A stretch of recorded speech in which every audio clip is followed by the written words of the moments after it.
Y en este tiempo de pandemia, de COVID, estamos desarrollando diferentes funciones. Estamos todos los profesionales vinculándonos con diferentes áreas y nos ha tocado ampliar ahí nuestros quehaceres. En la presentación que yo les voy a compartir ahora en unos minutos, también incorporé un poco de esos elementos para que también se den cuenta que el fonoaudiólogo dentro del equipo de salud se puede incorporar y puede desarrollar múltiples actividades, ¿ya? Y ha sido un poco lo que nos ha tocado a todos los colegas que estamos en atención primaria, sea ya por programa infantil o por polimorbilidad, porque no sé si ahí todos saben, pero acá en Talca solamente existen 2 colegas contratados para polimorbilidad. Antiguamente, y creo que la primera presentación que me tocó hacer en este módulo, había solamente un colega, un fonoaudiólogo que hacía polimorbilidad. En estos momentos ya se ha ido avanzando, lento, pero se avanza y son 2 fonoaudiólogos. Y cada CESFAM tiene fonoaudiólogos principalmente por programa Chile Crece, y también en el CESFAM Magisterio funciona otro programa que se llama PREA, que es de resolutividades, y está enfocado principalmente en el área auditiva y vestibular. Y ahí están trabajando 2 colegas resolviendo todo lo que tiene que ver con hipoacusia, con vértigo de la comuna. Ellas reciben las derivaciones de todos los centros de atención primaria ahí en Magisterio. Entonces ahora les voy a compartir un poco la pantalla para que podamos ver la presentación. Ustedes ahí me avisan si se logra ver, si se ve bien.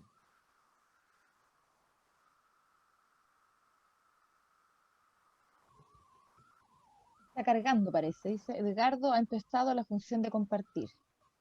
Por ahí debiera aparecer en cualquier momento. Ahí sí, ahí está. A mí todavía no se me está cargando la presentación. Ya. Veo todo negro todavía.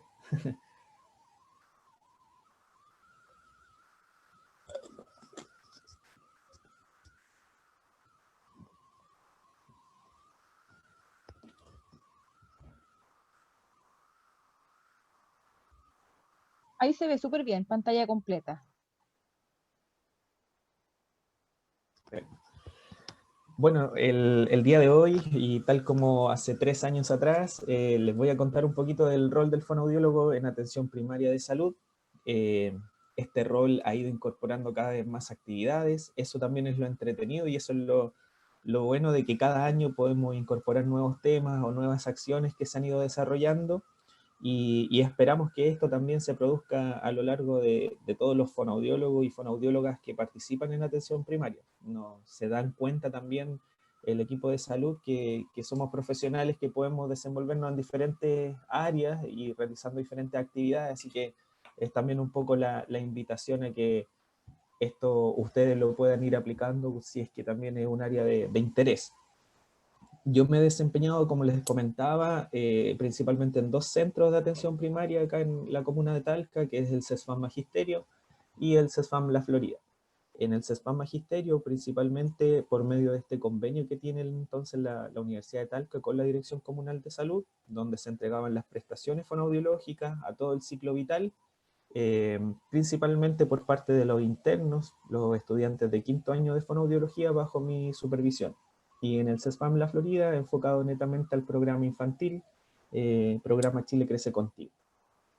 Contarles un poquito y contextualizar sobre nuestro sistema de salud en Chile, que se divide principalmente en 3 sectores: el público, el privado y el encargado de prestar los servicios o las atenciones a las Fuerzas Armadas. Nosotros nos vamos a enfocar en el sistema público y en particular en las instalaciones que corresponden, que son municipales. Esto producto de cambios que se realizan en nuestra organización de nuestro sistema de salud a partir principalmente del año 79, 81, empezaron a producirse estos cambios. Y más adelante nos vamos a dar cuenta que es donde también se concentra la mayor cantidad de población. ¿Qué es lo que es la atención primaria de salud? Bueno, la atención primaria de salud, como dice ahí en la parte final, se considera como parte del espíritu de justicia social del desarrollo. Es el primer contacto que tiene la comunidad y el usuario con el sistema de salud público. Esto se afianza principalmente en la Confederación Internacional de Alma Ata en el año 78, organizado por la Organización Mundial de la Salud, la Organización Panamericana de la Salud y la UNICEF, donde se definen principalmente los 10 grandes pilares de la atención primaria de salud. Y además de definir estos 10 pilares, se define un poco cuál es la concepción, cuál es la visión que debe desarrollar la APS, y que está enfocada principalmente en la promoción y prevención, donde el mayor énfasis se busca que sea realmente promoción y prevención. Luego también considera el tratamiento y la rehabilitación con un enfoque centrado en la familia y en la comunidad. Y eso es súper importante y lo vamos a ver más adelante porque es tan relevante la participación de la familia y la comunidad bajo este contexto. Si hay alguna pregunta, si hay algo que a lo mejor alguna duda o algo que yo comente y que se desconoce de cierta manera, me pueden consultar, no hay problema. Me interrumpen y vamos conversando. Si la idea es que sea un conversatorio. El 70% de la población está inscrito en FONASA. A la atención primaria de salud pueden acceder todos los beneficiarios de FONASA inscritos en un establecimiento. Para inscribirse en un centro de salud familiar, los documentos que les van a solicitar principalmente una fotocopia del carnet y un certificado de residencia, ¿ya? Recuerden que los CESFAM, los centros de salud familiar, están organizados por territorios. Eso quiere decir que de acuerdo al perímetro donde ustedes viven o el lugar geográfico donde ustedes viven, les corresponde un centro de salud. Ya, es decir, por ejemplo, acá en la zona surponiente de Talca, debiera corresponder a CESFAM Magisterio, y ya la zona más centro-sur de Talca corresponde a CESFAM La Florida. Ahora también la persona puede acceder o inscribirse en otro centro que a lo mejor no corresponda geográficamente. Ahí se puede hacer. No es la idea que se haga o no debería corresponder, porque la idea es que ustedes tengan el acceso lo más cercano posible a sus centros de salud, pero igual se puede hacer. Es decir, si yo, por ejemplo, vivo en el sector norte y quiero estar inscrito en el CESFAM La Florida, igual se puede hacer, ¿ya? En el 2017, de acuerdo a los datos entregados por el MinSal, la cantidad de población atendida o inscrita, mejor dicho, en los centros de atención primaria correspondía a 12 millones de personas. Y según MinSal también, la red APS está compuesta por 2.514 establecimientos con una dotación de personal de 58.600 funcionarios contratados según el Estatuto de Atención Primaria de Salud.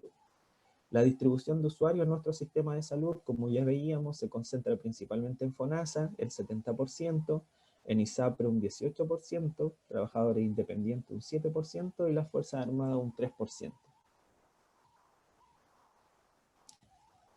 Como les dije también al principio, en la introducción, la atención primaria de salud representa el primer nivel de contacto de los usuarios y de las familias con el sistema de salud público. Y estos centros o esta red asistencial está compuesta por diferentes centros de salud. Por ejemplo, los centros de salud familiar que corresponden a los CESFAM, los centros comunitarios de salud familiar que corresponden a los CECOSF, las postas rurales y los servicios de atención primaria de urgencia, los SAPU, o ahora actualmente también existen los SAR, que por ejemplo acá en la Florida también existe un servicio de alta resolutividad, ¿ya? ¿Qué es lo que ha ocurrido a nivel de nuestra atención primaria o cuáles han sido los cambios que se han visto durante estos años? Es principalmente en el enfoque del sistema de salud. Antiguamente el modelo que se aplicaba era biomédico y tenía una visión principalmente recuperativa. Se centraba en la persona, o mejor dicho, en la enfermedad que presentaba la persona, y el liderazgo principal era como del sector salud, es decir, los profesionales y en particular el médico era quien entregaba un poco las directrices del funcionamiento del centro de salud. Y en ese sentido era una dirección o era una estructura principalmente vertical. Es decir, el paciente en este caso estaba de cierta manera solamente escuchando o recibiendo lo que el profesional médico o el profesional de la salud le entregaba, pero no había una participación mayor. En estos momentos, el funcionamiento es a través de un modelo biopsicosocial, donde se considera que la salud en general, tal como lo dice la OMS, no representa solamente o no es solo la ausencia de enfermedad, sino que es un conjunto de elementos y es el completo bienestar físico, emocional, psicológico, social también, ¿ya? Entonces, cambia un poco ahí el paradigma, la visión de cómo tiene que entenderse la salud. ¿Qué es lo que hace eso también? Que ya el enfoque no sea recuperativo. Yo no busco recuperar la enfermedad o no me centro en la enfermedad, sino que, como les decía también en un momento, el enfoque es más preventivo y promoción de la salud. Es decir, mantener sanos a aquellos que se encuentran sanos y aquellos que pueden tener o presentar algunos factores de riesgo, prevenir que se genere una patología. En ese sentido, el trabajo es en equipo, el trabajo es interdisciplinario, se vinculan los profesionales, se conversan los casos más relevantes, se hace un análisis, se hacen casos de estudio, se hacen análisis de familia o estudios de familia para poder abordar a nuestro usuario de forma integral, ya no solamente desde una perspectiva individual. Y obviamente esto también genera que exista una participación comunitaria, ¿ya? Esto quiere decir que tanto la familia como la comunidad también va a incidir en la salud de las personas, ¿ya? El contexto, por ejemplo, donde viven, el contexto en el que se desenvuelven, y en ese sentido, si bien a lo mejor APS como tal no va a lograr satisfacer todas las necesidades que puedan existir en la población o en los usuarios, sí tiene la posibilidad de activar redes, porque este es un trabajo en red, entonces sí puede activar redes, y estas redes a cuáles corresponden: educación, la municipalidad, servicios sociales, por ejemplo, los bomberos, carabineros. La idea es cómo trabajar en vínculo con todas las redes y activarlas cuando se requiere. Nosotros nos regimos por un código sanitario, que es la base legal de salud, y este código sanitario principalmente entrega las responsabilidades que debe ejercer el Ministerio de Salud y la Seremi, y también fomenta la protección y recuperación de salud. Este código sanitario no contempla al profesional fonoaudiólogo dentro de los profesionales que deben componer la atención primaria de salud y en general el sistema de salud, ¿ya? Es por este motivo que es tan complejo acceder a estas opciones laborales o a este ámbito laboral en particular. Nosotros ya conocemos o sabemos que esto ha ido cambiando, se han hecho modificaciones, y es así como ahora, por ejemplo, en Hospital de Curicó, Hospital de Talca, podemos observar que hay un estamento fonoaudiológico, es decir, hay un equipo fonoaudiológico que trabaja en diferentes servicios. Pero este código sanitario sigue siendo una barrera importante, una barrera normativa importante para nosotros como profesionales, porque no se considera, como les digo, al profesional dentro del equipo de trabajo, dentro de los funcionarios que debe estar formando un equipo de salud, ¿ya? En la atención primaria existen diferentes programas. Yo me desempeño principalmente en el programa infantil acá en CESFAM La Florida, como les decía, desde los 0 a los 9 años, pero también hay un programa que está enfocado a los adolescentes, donde trabajan psicólogos, matronas, otro programa hacia los adultos mayores, también el programa GES, el de las garantías explícitas en salud, programa de patologías crónicas, programa de salud mental que está dentro del CESFAM de cada CESFAM, pero además hay centros especializados, que es el COSAM, donde todos aquellos usuarios que requieren un tratamiento por especialistas en este ámbito pueden ser derivados a COSAM. Yo siempre le comento a todos los estudiantes, a todos los internos, las internas que recibo y con los que trabajo, que lo entretenido para mí de atención primaria de salud es que nuestra participación es a lo largo de todo el ciclo vital. Es decir, me ha tocado participar en seminarios, en charlas educativas o en educaciones a embarazadas, a gestantes, y en ese sentido explicándole un poco cuál es el rol del fonoaudiólogo, por ejemplo, en lactancia materna, o por qué es importante que el fonoaudiólogo esté en atención primaria, y en ese sentido todavía ni siquiera nace su hijo o su hija, y nosotros ya estamos haciendo educación a esa población. Así como también las charlas o las actividades o nuestras intervenciones a los adultos mayores. Es decir, podemos acompañar a lo largo de todo el ciclo vital a nuestros usuarios. Y eso es un elemento súper importante y diferencial también de la atención primaria. ¿Ya? La atención primaria toma al usuario incluso o empieza a controlar al usuario o a la usuaria desde antes que nazca, ¿ya? Y lo acompaña a lo largo de toda su vida.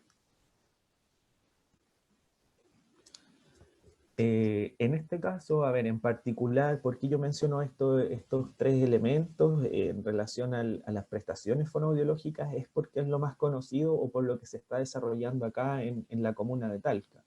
A nivel infantil, eh, todos los centros de salud familiar, todos los CESFAM, tienen un equipo de Chile Crece Contigo. Y ese equipo considera la participación de un fonoaudiólogo, que es el encargado principalmente de evaluar, educar y también trabajar o intervenir todo lo que tiene que ver con el desarrollo lingüístico, ¿ya? En ese sentido, nosotros, por ejemplo, hacemos jornadas de educación y de promoción a las familias a los 3 meses, a los 7 meses, conversamos sobre los hitos del desarrollo lingüístico, cuáles son, por ejemplo, también las señales de alerta, qué hacer en caso de observar estas señales de alerta, cómo estimular a los hijos.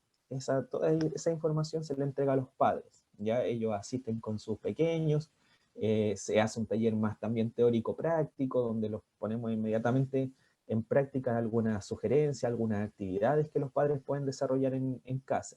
Y la idea es explicarle que la estimulación del lenguaje se puede hacer desde los primeros días y no requiere de grandes materiales, se puede aprovechar de todas las instancias naturales que nos ofrece, nuestra misma rutina. Entonces, es un trabajo ahí en ese sentido bien entretenido y que entrega, aunque sea a lo mejor elementos muy básicos a los papás, a las mamás, entrega herramientas para que ellos ya sepan cómo estimular el lenguaje de sus hijos o cómo monitorear los hitos que debieran ir adquiriendo.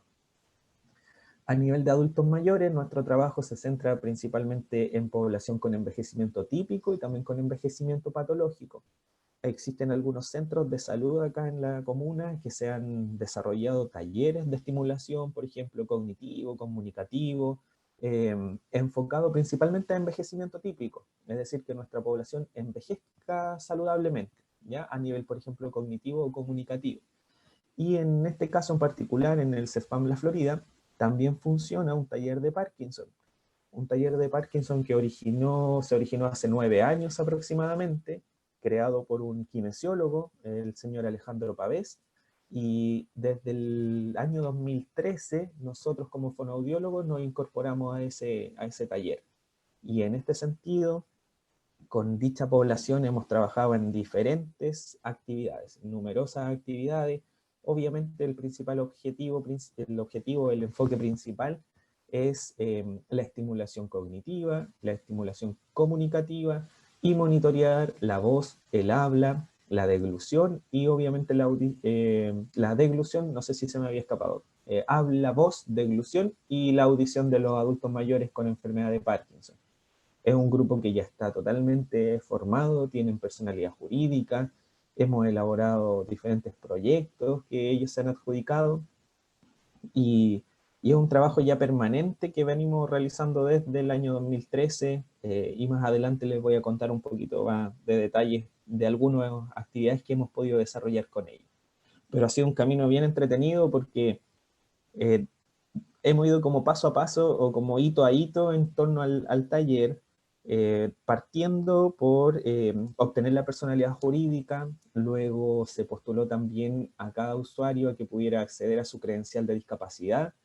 Eso también nos permitió poder postular a proyectos Senadis, a fondos Senadis, fue así como se adjudicaron un proyecto de implementación para su taller y en este proyecto lograron adquirir insumos como un computador, un data, un proyector, una cámara fotográfica, una impresora, que ya les permita por lo menos entregar o desarrollar acciones, por ejemplo, de promoción. Y ese ha sido uno de nuestros grandes desafíos, empoderar a dicha población y que ellos sean capaces de transmitir o comunicar qué es el Parkinson, ¿ya? No solamente desde una vivencia, sino que también con elementos más teóricos, con información más bibliográfica, con conocimiento, ¿ya? Y fue así como, por ejemplo, el año 2019, si no me equivoco, o 2018, se desarrolló una feria, una jornada científica en la Plaza Cienfuegos, y ellos tenían un stand donde educaron directamente a la población qué era el Parkinson. Para nosotros fue una instancia sumamente relevante porque ya no eran los profesionales quienes les explicaban a la comunidad qué era el Parkinson, sino que eran los mismos usuarios.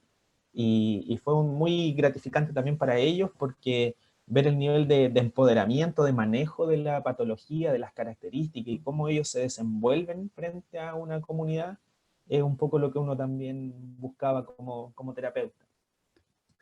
Y el otro programa que yo les comentaba es el PREA, que es donde trabajan dos colegas encargadas principalmente del área auditiva y vestibular acá en la comuna de Talca.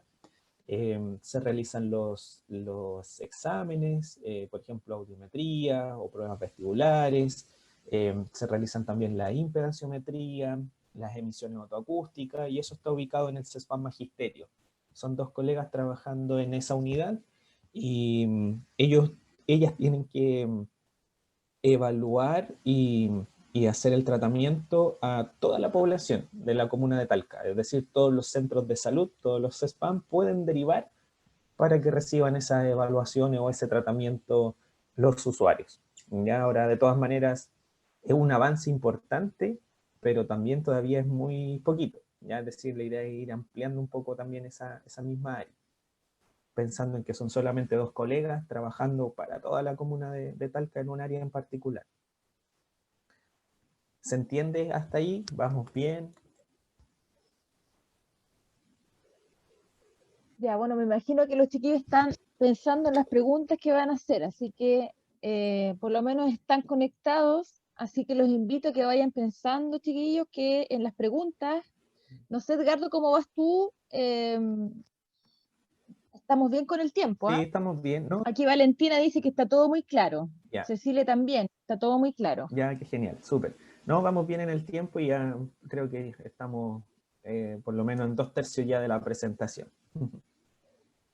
Continuamos entonces.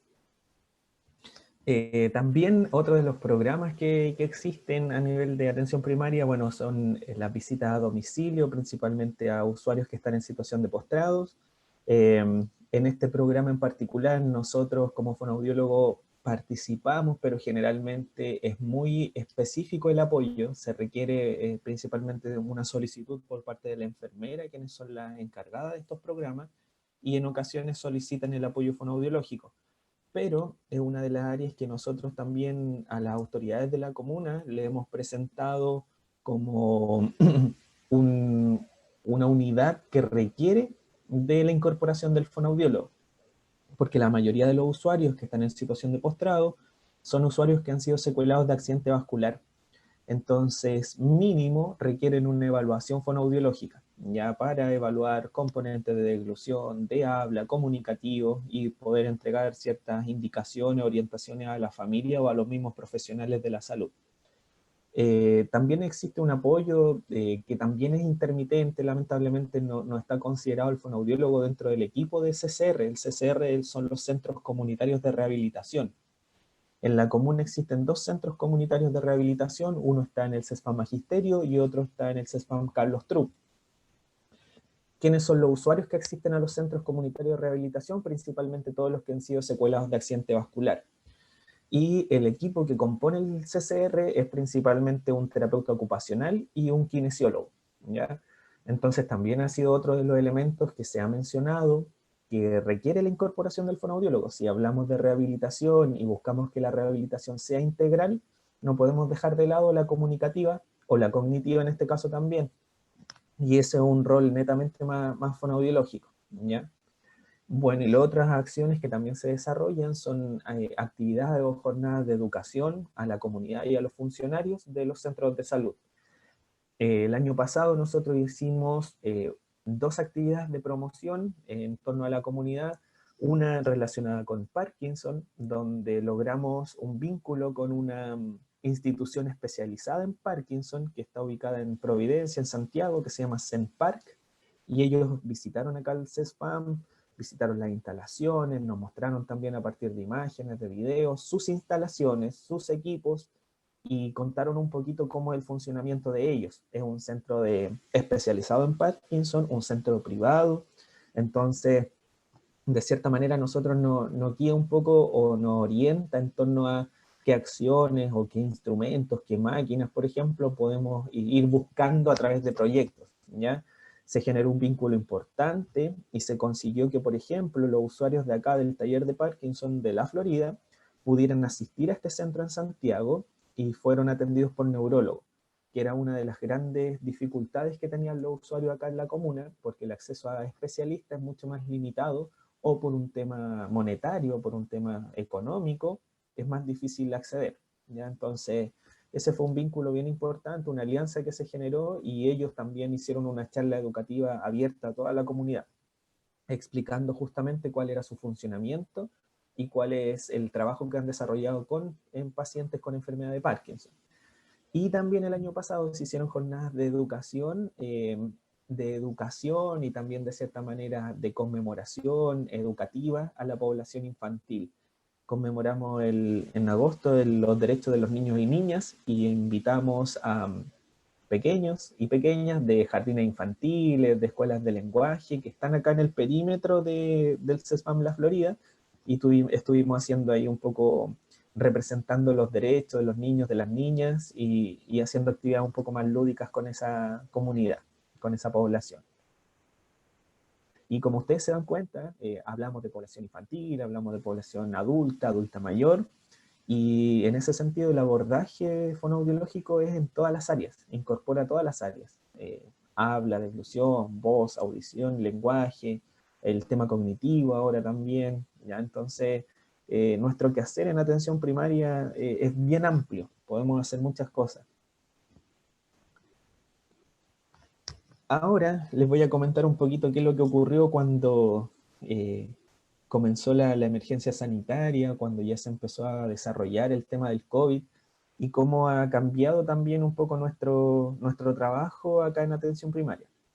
Cuando comenzó el COVID en el CESFAM La Florida, en general todos los profesionales, todos los funcionarios, y así también como ocurrió con muchos otros profesionales, no solamente del área de la salud, comenzamos a hacer multitareas, ya, es decir, estas imágenes un poco son lo que intentan representar. Comenzamos a hacer diferentes labores, diferentes actividades, atendiendo un poco esta situación de emergencia sanitaria, incorporando este teletrabajo, nuevos conceptos, telepráctica, teleasistencia, ya. Entonces, de a poco fuimos trabajando en diversas acciones, de manera sincrónica, de manera asincrónica, con una semana de forma presencial, con una semana de teletrabajo, y, y es un poco también lo que ha ocurrido a nivel de país, a nivel de sociedad, ¿ya? Nosotros, por ejemplo, como fonoaudiólogos hemos estado trabajando en diferentes acciones. La primera imagen representa la campaña contra la influenza. Me tocó trabajar y cooperar un poco al equipo de enfermeras principalmente que están encargadas de la campaña contra la influenza. Nosotros nos incorporamos más en la parte administrativa, obviamente, qué es lo que nos tocaba, y ahí más adelante les voy a contar un poco cuál era nuestra labor en torno a las vacunas, ¿ya? También nos toca hacer mayor número de visitas domiciliarias, principalmente visitas de rescate de aquellos niños que no han tenido controles, para conocer cuál es la situación en la que se encuentran, y también para entrega de materiales del programa Chile Crece, o también alimentos, vitaminas a la población infantil. De hecho, yo ahora, en un ratito más, terminando la presentación, tengo que ir a visitas domiciliarias a entregar material de estimulación principalmente, que entrega el programa Chile Crece. Nos ha correspondido también hacer acciones de triage, que es lo que se ve en la tercera imagen, principalmente trabajo en puerta, donde nosotros clasificamos un poco el motivo de consulta del usuario, ¿ya? Y tenemos que ver si este usuario retira, por ejemplo, medicamentos, alimentos, o requiere una atención médica, y si esta atención médica es respiratoria o no es respiratoria. Y ya en la cuarta imagen incorporamos el tema de las videollamadas, el teletrabajo, la teleasistencia, como les decía, en todas las modalidades, contacto telefónico, videollamada, mensajería de texto. Son diferentes ahí acciones que se han ejecutado. Para comentarles un poquito más en detalle, dos acciones en particular. En la campaña contra la influenza, en la campaña donde estuvimos apoyando, nos tocó principalmente a nosotros trabajar en el área administrativa, como les decía, registrar las inmunizaciones, registrar todas las vacunas que se administraban y además de registrarla en el servicio, en esta plataforma que tiene el servicio, teníamos que hacer y llevar un registro en Excel de todas las vacunas que se administraban diariamente en el centro de salud. Y fue un desafío gigante, primero porque era un área que nosotros no manejábamos y segundo porque la cantidad de población que se vacunó este año fue inmensa. El año pasado, por ejemplo, para tener una referencia, el año pasado y los años anteriores en general, los centros de salud de cierta manera tenían que salir a buscar a la población que se quería vacunar, como tratar de, entre comillas, seducir y buscar la forma de que la gente se vacunara. Este año no fue necesario ni siquiera ninguna campaña y la gente llegó, pero por cantidades totalmente ahí desbordados los centros de salud porque pasamos, no sé, de vacunar el año pasado en un día, por ejemplo, 300, 500 personas y este año hubo días que vacunaron a 2000 personas, solo en un día. Y eso significaba registrar esas 2000 vacunas, ¿ya? Entonces, fue un complejo. Pero después ya uno adquirió ahí las habilidades o manejaba mejor el sistema y fue mucho más simple. Y fue también entretenido porque, como les decía, es un área que uno a lo mejor no manejaba, no, de cierta manera desconocía. Y la segunda acción, como les decía, principalmente era el triage, donde nosotros clasificamos el motivo de consulta del usuario. Los usuarios se acercan al consultorio al retiro de medicamentos, al retiro de alimentos, a realizarse exámenes, a consultar por alguna enfermedad crónica. Y el enfoque principal del triage lo que busca un poco es poder distinguir en puerta, es decir, que el usuario no ingrese al CESPAM, si corresponde a una patología respiratoria o no respiratoria. Toda aquella patología que no es respiratoria se atiende dentro del centro de salud en un sector determinado y toda aquella patología que es respiratoria se atiende en otro lugar. Ya se atiende en el SAR y eso significa que tiene que ingresar el usuario por otra parte, están habilitados otros box para esas atenciones. Entonces la idea de cierta manera es que no se reúnan o no aglomerar a las personas que consultan por temas respiratorios y por temas no respiratorios, ya como evitar ahí el contagio. Como programa Chile Crece Contigo, la principal directriz fue mantener las atenciones, generar continuidad y acompañamiento a las familias en toda esta etapa, en todo el tema en todo este proceso sanitario. No era prioridad dar el alta, esa fue una de las principales recomendaciones por parte del programa, sino que todo lo contrario, acompañar a las familias durante todo este tiempo.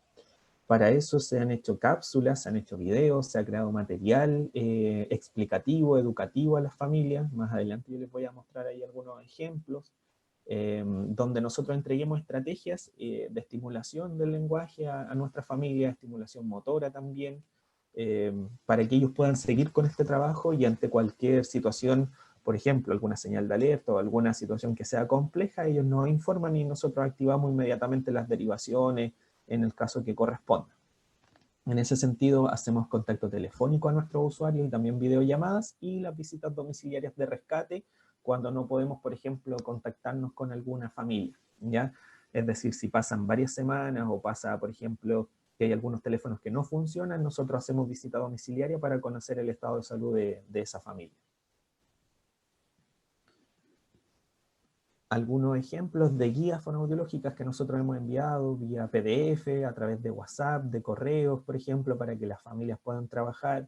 Los videos también son explicativos, los videos enseñan ciertas actividades que pueden desarrollar con sus hijos, con sus hijas para estimular el lenguaje.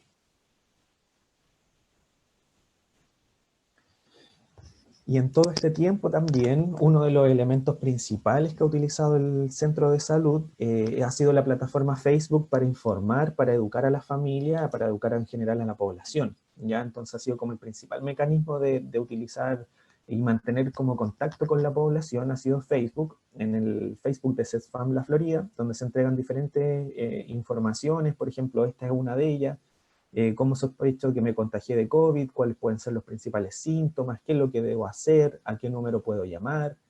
En ese sentido también, por ejemplo, se han hecho actividades educativas para que la población sepa cómo utilizar correctamente la mascarilla, se explica también cómo es el funcionamiento del centro, qué controles se están haciendo de forma presencial, cuáles no, existen números telefónicos para establecer telemedicina y toda esa información se ha estado entregando principalmente por medio del Facebook. Y nosotros como programa Chile Crece Contigo utilizamos también esta plataforma y como este año no íbamos a poder conmemorar los derechos de los niños y las niñas, hicimos un concurso. Y este concurso consistió un poco en dar otra mirada al coronavirus por parte de la población infantil y solicitarle a los niños de 0 a 5 años que ellos dibujaran cómo se imaginaban el coronavirus o cómo ha sido esta experiencia para ellos. Y en el costado izquierdo ustedes pueden ver algunos dibujos que nos llegaron para este concurso. ¿Ya? La idea es que los niños pudieran ser partícipes de dibujar, de pintar, de cierta manera darle otro enfoque al coronavirus y que ellos pudieran expresarlo por medio de un dibujo. Estos dibujos, quienes sumaran más me gusta, como dice ahí también en el afiche, era el ganador o la ganadora, y el dibujo que dice mi cuarentena en familia obtuvo cerca de 1600 me gusta y fue el ganador. Y al primer, segundo y tercer lugar, nosotros al domicilio le fuimos a entregar unos materiales principalmente, un modo de premio, pero que buscaba principalmente estimular la parte más didáctica o la parte más lúdica, que ellos pudieran seguir jugando estando en casa. Algunas imágenes que nosotros hemos desarrollado de actividades que se han ejecutado acá en el CESFAM La Florida, actividades de promoción a la comunidad, donde le explicamos un poco en qué consiste, cuál es el rol del fonoaudiólogo, cómo nosotros podemos participar o cómo nosotros trabajamos acá en atención primaria. Este es nuestro grupo taller de Parkinson La Florida, ahí está también el kinesiólogo que se puede ver, el que está también con delantal blanco. Nuestro centro, como les decía, o nuestro taller es uno de nuestros grandes orgullos porque hemos conseguido muchas actividades con ellos, muchos logros. Es un grupo totalmente ya formado, establecido. Son alrededor de 25 adultos mayores que participan con nosotros este año. Y este año con ellos seguimos trabajando en modalidad de videollamada. Hemos tratado de no dejarlos solos, de seguir trabajando, porque sabemos que es una población que requiere un trabajo constante, ¿ya? Y en ese sentido hacemos sesiones de 30, 40 minutos, lamentablemente de forma individual, ya no como taller, no como grupo, pero seguimos estimulando la parte motora y la parte comunicativa y cognitiva de los usuarios. Esta fue una de las experiencias también más enriquecedoras que desarrollamos el año pasado. Es un taller para población migrante, donde nosotros explicamos cuáles eran los hitos del desarrollo a nivel motor, a nivel lingüístico, de los niños y las niñas, y fue una experiencia. ¿Por qué fue tan enriquecedora? Porque era tan multicultural que fue de cierta manera también aprender cómo ellos visualizaban la crianza, cómo ellos observaban el desarrollo de sus niños. Entonces, de cierta manera fue como nutrirnos entre todos. Nosotros compartíamos información, conversábamos también sobre sus países de orígenes, cómo era la crianza, cómo ellos veían el funcionamiento del crecimiento de los niños, de las niñas. Participaron migrantes de Haití, de Ecuador, de Honduras, de Colombia, de Venezuela, de España. Entonces fue un espacio ahí multicultural que nos enriqueció finalmente a todos los participantes. Y esta experiencia nosotros la presentamos, la postulamos primero como una experiencia exitosa desarrollada en atención primaria, y fue así como la logramos presentar en la macrozona de la sexta y séptima región del Chile Crece Contigo, como una experiencia exitosa que se desarrolla en los centros de atención primaria. Y acá, por ejemplo, en esta otra imagen, estoy junto a la educadora de párvulos, que trabajamos ahí bien de la mano, en conjunto, potenciándonos, trabajando también.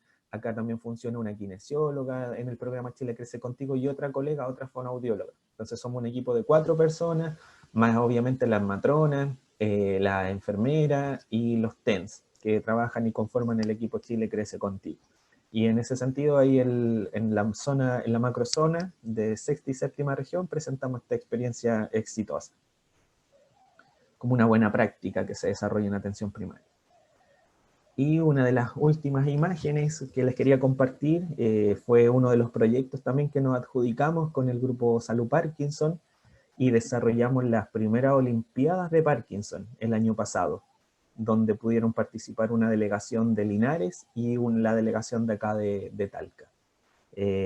Hicimos competencias tanto cognitivas como también físicas, y creemos que han sido las primeras Olimpiadas de Parkinson acá a nivel nacional, porque hemos buscado referencias y no hemos encontrado, así que creemos que ahí fuimos los primeros en desarrollar esta actividad, y fue también una instancia de aprendizaje, de compartir, de colaborar, y que ellos también pudieran trabajar con sus pares, con diferentes usuarios de toda la región. Ya nuestra intención era también incorporar a la gente de Curicó, porque sabemos que hay un centro, pero por diferentes motivos ellos no pudieron asistir.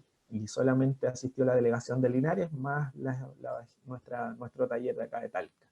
Y ahí estamos en el Estadio Sur, donde se desarrolló esta Olimpiada. Esa ha sido la presentación, o lo que yo les quería un poco comentar el día de hoy. Muchas gracias, Edgardo, muy interesante. Claramente todos los años aparecen, ¿no es cierto?, nuevos temas, se van fortaleciendo algunos. Bueno, este año con la pandemia claramente un tremendo desafío. Y me gustaría, yo sé que tienes que hacer ahora, pero me gustaría que, no sé si alguno de los estudiantes quisiera hacer alguna pregunta. Yo tengo varias, pero me gustaría que en este módulo que se llama salud comunitaria y salud familiar, lo que tú nos presentas, obviamente lo vimos en la teoría, ¿no es cierto? Leyendo estos principios. Y tú lo presentas acá como lo que pasa en la realidad. Me gustaría que alguien quisiera hacer alguna pregunta, ojalá los que puedan. Yo, por favor. Aileen, perfecto. Aileen. Aileen. Hola, buenos días. Muy Quería buenos días, saber, Aileen. por ejemplo, tomándome de este último punto de las Olimpiadas, ¿qué permisos se requieren para realizar una actividad así? ¿Y lleva mucho tiempo el gestionarlo?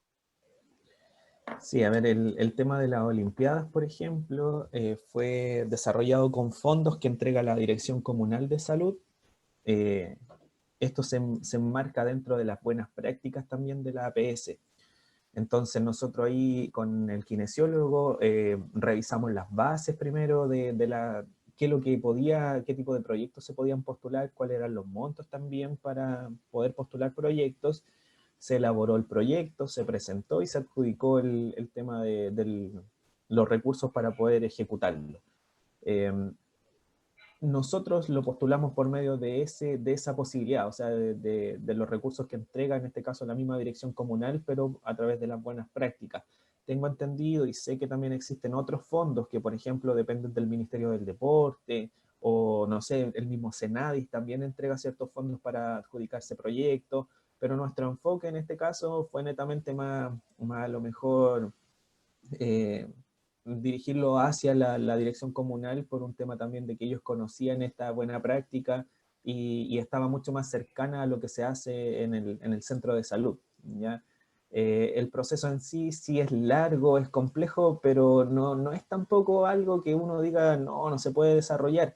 El tema es estudiar bien las bases, cumplir con todos los documentos que requieren, con toda la evidencia que solicitan, informar también en qué se va a invertir el tema del dinero, y ahí recibimos igual el apoyo de la encargada de salud familiar de acá del centro, quien se manejaba mucho más en el tema, por ejemplo, de las compras, porque todo esto de las compras era por mercado público, por Chile Transparente. Entonces a lo mejor ahí era un tema que nosotros como fonoaudiólogos no manejamos tanto, pero tampoco es que sea tan complejo, ¿ya? O sea, si uno empieza a leer, a buscar información, se puede hacer. Y eso también nos da cuenta de que existen muchos fondos a los que los fonoaudiólogos podrían postular, o sea, elaborar proyectos, no sé, por ejemplo, Senama también tiene fondos, ¿ya?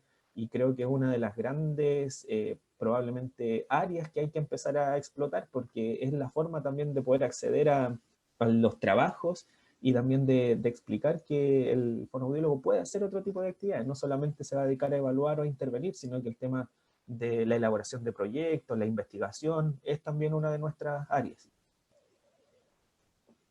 Muchas gracias, Edgardo, Gracias. De nada. porque justamente lo que tú comentas habla de estos principios, ¿no es cierto?, de la intersectorialidad, Ujú, ¿ah? Que a veces este tema de trabajar en equipo, a veces lo vivimos muy hacia adentro, ujú. y me gustaría que comentaras un poquito cómo se viven estos principios, que son tantos, de este modelo de salud familiar comunitario, y qué principios habría que, según tu opinión, que fortalecer. Ah, porque son muchos, ¿no es cierto? La intersectorialidad, o sea, abordar al ser humano con sus determinantes sociales. ¿Cuál de todos los principios, según tu opinión, habría que darle más énfasis o hay que modificar a nivel de políticas públicas? Bien, es un tremendo desafío, o sea, es que hay muchas cosas por hacer, hay muchas cosas por mejorar. El tema de los determinantes sociales en salud es un tema que se debe abordar.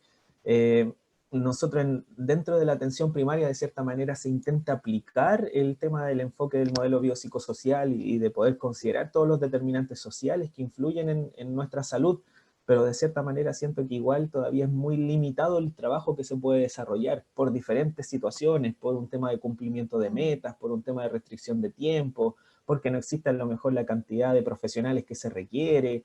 De hecho, ahí en ese sentido, nosotros mismos como fonoaudiólogos todavía no logramos estar incorporados de forma ya establecida, es decir, que nos respalde una norma para poder estar ahí dentro de los equipos de salud familiar. Esto mismo de la pandemia, por ejemplo, nos da muestra de que todavía había muchas dificultades, por ejemplo, en relación al mismo trabajo intersectorial o al trabajo en red. No sé, una visión muy personal. Siento que era muy difícil pensar que la pandemia se trataba solamente de una situación sanitaria, ¿ya? Es decir, que abordándolo solo desde salud se iba a resolver. Eso era una mirada muy reduccionista, era de cierta manera obviar y no observar lo que está ocurriendo también en otros países que tienen un sistema mucho más desarrollado que nosotros. Entonces, todavía ese trabajo en red también cuesta, lamentablemente a lo mejor todavía está muy de la mano de voluntades y no debiera a lo mejor ser así, debiera ser mucho más fluido. Por ejemplo, la referencia y contrarreferencia que tienen los centros de APS con el sector hospitalario, es decir, todavía no hay un sistema realmente que sea efectivo, si bien podemos acceder a la información por medio de la plataforma, de la ficha electrónica, no existe mucha comunicación y en ese sentido para mí, no sé, a lo mejor es por la visión fonoaudiológica, siento que la comunicación es uno de los pilares que debiera establecerse entre los diferentes sectores. Entonces, hay mucho todavía por hacer, o sea, las políticas públicas tienen que estar enfocadas o deberían estar enfocadas a cómo podemos incrementar, cómo hacer más eficiente las mismas acciones que se desarrollan. Ya sabemos que acá se utilizan recursos, que existen recursos que están siendo utilizados en este tipo de acciones, pero cómo logramos ser más eficientes aún, ¿ya? O cómo logramos de cierta manera establecer vías de comunicación mucho más directas, mucho más sencillas a lo mejor, ¿ya? Eh, el trabajo, como decía al principio, de incorporar los determinantes sociales, de ver realmente la salud desde una mirada totalmente integral, se intenta, pero lamentablemente existen todavía muchas barreras que generan un impedimento y no siento que no se puede dejar o establecer en torno a voluntades. Es decir, si el profesional tiene la voluntad de hacerlo, se puede hacer. No, tiene que estar ahí establecido, existen... Ahora, se intenta, y por qué yo digo que se intenta, porque nosotros en general, por ejemplo, en Chile Crece Contigo, hacemos reuniones multidisciplinarias, es decir, trabaja la matrona con nosotros, la enfermera, la asistente social, nuestra TENS, kinesiólogo, fono, o sea, tratamos de darle una mirada, ojalá lo más integral posible a los casos que se requieren, pero también de cierta manera existen limitaciones, o sea, se podría hacer mucho más. Muchas gracias, Edgardo. No sé, ¿alguien más quiere comentar? Pía quizás, algún estudiante. Mira, como egresada de atención primaria, también yo creo que en tu experiencia también, Caro, en tu experiencia, Edgardo, siempre el tema de las lucas es un tema central, por así decirlo, porque además la atención primaria, si bien tiene una intencionalidad que es bastante amable, tiene un aterrizaje muchas veces que es un poco perverso, que está muy orientado todavía hacia los pasos recuperativos. A pesar de que en el discurso está orientado supuestamente en el modelo hacia las soluciones, hacia la prevención, promoción de la salud, pero las platas siguen estando muy redestinadas hacia el eje curativo. Entonces, claro, también hay un problema estructural de fondo, que tiene que ver muchas veces con las políticas y el Estado subsidiario, donde reorienta la producción de los establecimientos hacia las metas que tienen muchas de ellas, ya están relacionadas con prevención secundaria o bien derechamente con rehabilitación. Entonces, retomo también lo que hablaba Carolina, la posibilidad de ampliar un poco el repertorio hacia las realidades de las personas. ¿Cómo ves tú proyectándote en un panorama ya de poder, en el fondo, a ver cómo lo digo en forma elegante,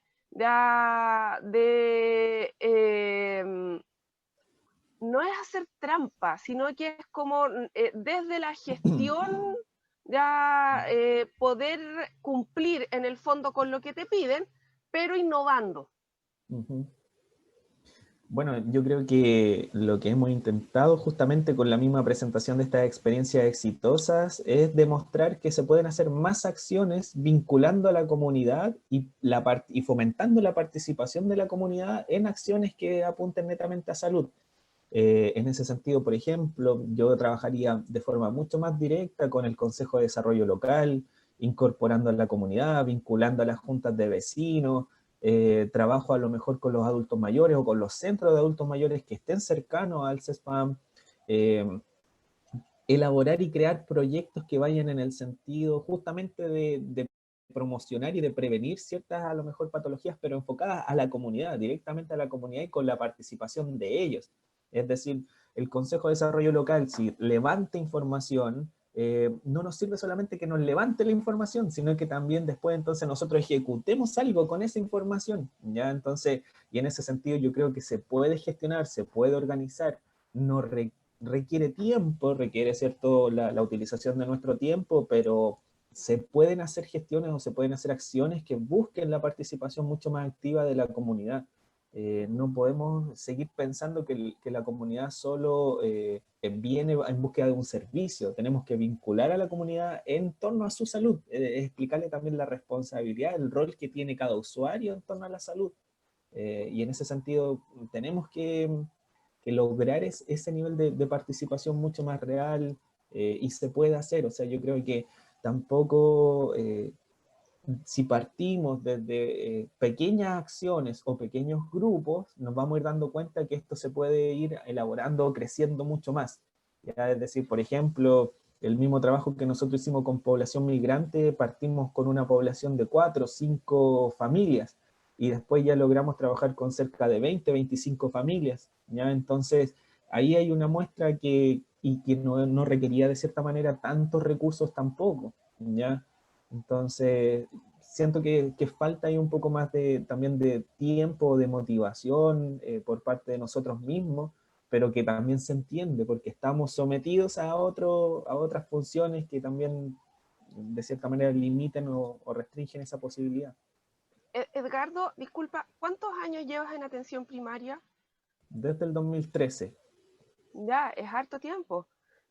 Y miren, yo en estos momentos tengo a mi derecha la carita de Edgardo, a mi izquierda la carita de Caro. Yo no sé cómo el resto tendrá la pantalla organizada, ¿ya? Pero la profesora Carolina Loren también tiene harto trote en políticas públicas, en experiencia en distintos niveles de servicio. La Caro conoce desde cómo funciona la atención primaria hasta las altas direcciones, ¿ya? Entonces, yo pasé más de una década trabajando en la APS, ¿ya? Y me gustaría como recoger las opiniones de ustedes dos, ¿ya? Yo voy a vertir la mía. El trabajo comunitario es poderosísimo, es una herramienta impresionante, pero también hay que saber cómo entrar a la comunidad, y yo creo que aquí también ustedes están más que enganchar elementos teóricos con la realidad, también cómo recoger algunas mañas. Para mí la vieja confiable con la comunidad es estar. O sea, desde que fui recién egresada, iba a las reuniones como una más nomás, como alguien más del consejo. La comunidad te va reconociendo en el box de atención, en las instancias de participación comunitaria, había un acto, allá iba uno, hasta que la comunidad te va reconociendo como un ente confiable, válido y que estás cercano a ello. Y desde esa postura, no antes, no llegar a colonizar ni a evangelizar a la comunidad, sino que desde la comunidad, desde la inserción en la comunidad, uno puede ir instalando temas, instalando causas y moviendo en conjunto. Entonces, la única forma, uno como funcionario de APS, de poder lograr modificar ciertas condiciones estructurales en pro de ya sea mejores espacios de trabajo o establecer ciertas alianzas o presionar directamente a un municipio, es a través de la comunidad. Entonces, por ejemplo, muchas veces si uno quiere que salga la ampliación de una sala y la comunidad sí está convencida que es necesario, probablemente la ampliación salga más rápido que por la vía larga de cateteo institucional. No sé cómo es su experiencia en el fondo a resultados de trabajo comunitario. Te escucho, Karen, te escucho, Lore. Bueno, yo creo que ahí lo que dice Edgardo es verdad, o sea, la voluntad política, entendiendo la política como esta forma de relacionarnos. Entonces yo creo que hay que hacer ajustes a nivel estructural de políticas públicas, porque el modelo lo declara por todos lados, o sea, el trabajo, la participación, la comunidad, pero en la práctica, como ustedes bien dicen, están bastante amarrados como que el enfoque biomédico sigue muy presente y hay que tensionar una cultura, ¿no es cierto?, una práctica, pero claramente un cambio estructural, y por eso yo al principio mientras llegaban todos, les puse un conversatorio que realizamos la semana pasada, el derecho a la salud, cómo implica también afectar las condiciones, o sea, modificar aspectos estructurales, administrativos, quizás específicos a nivel de MinSal, por ejemplo, la administración de la atención primaria, qué pasa con los municipios que son más proactivos, más promotores de la salud, frente a los municipios que tienen una visión muy curativa, claramente que marcan un poco la impronta de lo que va a pasar en la comuna, ¿ya? Y lo que quería destacar de la experiencia que conversando la semana pasada de una persona que es de Linares, Vanessa es presidenta de la FEMPRUS, y decía, todavía tenemos miedo o tenemos como desconfianza de que la comunidad participe. Pero ella decía que la comunidad hoy día está mucho más clara, o sea, tiene mucho más que entregar que quizás hace 20 años. O sea, hoy día la comunidad sabe lo que necesita, quiere dialogar, pero todavía hay como un resquemor de los mismos profesionales de la salud, que ella decía que les faltaba calle, les faltaba eh, tener más elementos para dialogar, como decía Pia, estrategias de cómo me conecto con esta comunidad, más que conocimientos como técnicos, sino que faltaba un poco de herramientas para conectar mejor con la comunidad. Eso solamente quería mencionar, es un tremendo tema, súper interesante, pero espero que aquí los chiquillos y chiquillas, somos 47, estén haciendo cruce, porque hemos estado leyendo casas teóricas, Edgardo nos presenta la realidad, y la idea es que saquen sus conclusiones también, ¿ya? No solamente por lo que viene en la prueba, sino que también qué elementos van a ser interesantes de incorporar de este módulo para la vida práctica. Edgardo, yo no tengo nada más que... No, en ese sentido yo también comparto mucho la visión, o sea, yo creo que el centro de salud familiar se construye en base a la comunidad, o sea, no podemos ahí todavía pensar que el usuario solamente viene en búsqueda de una respuesta, sino que tiene que ser partícipe de todo su proceso de salud, y en ese sentido también nosotros tenemos como profesionales que vincularnos mucho más con el usuario, o sea, también el tema de las habilidades comunicativas, las habilidades interpersonales, las habilidades blandas, como denominan también algunas personas, tiene que estar mucho más afianzada en este caso en cada funcionario, ¿ya? Nosotros, el tema de la pandemia, el tema de esta situación sanitaria también de cierta manera ha generado mucho más tener un poco de mayor, a lo mejor, no sé, empatía por parte de muchos funcionarios en torno al trabajo con la comunidad, que se den cuenta también que somos todos finalmente parte de un mismo centro y que entre todos tenemos que trabajar en pro de la salud de todos. Es decir, si la comunidad está mucho más sana, probablemente los mismos funcionarios también van a estar más sanos, ¿ya? Entonces, porque va a existir una disminución probablemente de también su carga laboral o situaciones que son un poco más complejas que puedan vivir, ¿ya? Y en ese sentido hay que seguir buscando instancias o crear instancias para justamente aplicar todo esto, ¿ya? Y eso un poco ha sido como nuestro desafío, cómo podemos innovar, cómo podemos crear ciertos elementos o proyectos que vayan en esa dirección, en esa línea, ¿ya? Y nosotros, por lo menos, también ahora en Talca, como fonoaudiólogos, existe un estamento, cosa que tampoco antes existía. Eso nos ha permitido también vincularnos mucho más con las autoridades, explicarle a la autoridad, exponer datos a las autoridades sobre las prestaciones fonoaudiológicas, sobre la demanda que existe por atención fonoaudiológica, sobre los beneficios y el impacto social, el impacto en la salud que genera el tener un fonoaudiólogo en atención primaria. Y el gran desafío ahora es también entregar la otra visión, es decir, como la eficiencia económica o el aporte que puede ser a nivel económico para el servicio de salud, o para en este caso la Dirección Comunal de Salud, el contar con un fonoaudiólogo. Es decir, tratar de cierta manera de demostrar ahora desde otra mirada que el impacto fonoaudiológico no es solamente un impacto social y salud, sino que también genera un impacto a nivel económico, pero para el servicio, ¿ya?